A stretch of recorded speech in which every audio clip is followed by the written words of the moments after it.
नमस्कार दोस्तों, 86th episode में आप लोगों का स्वागत है। श्री हरिदास पी वासवानी आदिपुर।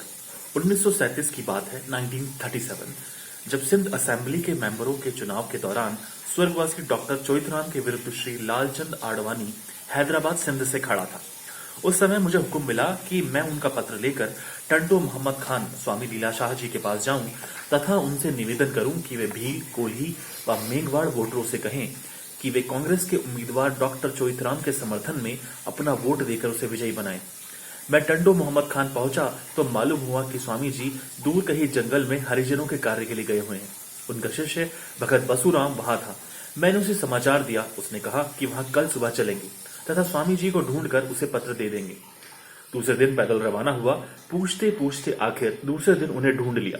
उनका वही पहनावा था तथा सर पर कपड़ा बंधा हुआ था। पत्र पढ़ने के बाद कहने लगे कि कल सुबह भगत बसुराम के साथ जाना तथा कोल्ही, मेघवाड़ व भीलों के मुखियाओं के पास जाकर उन्हें मेरा संदेश देना। दूसरे दिन हम रवाना हुए तथा कार्य पूरा करके हैदराबाद सिंध वापस आए। डॉक्टर साहब ने चुनाव जीत लिया। ऐसे सत्पुरुषों को बार बार प्रणाम है। धन्यवाद।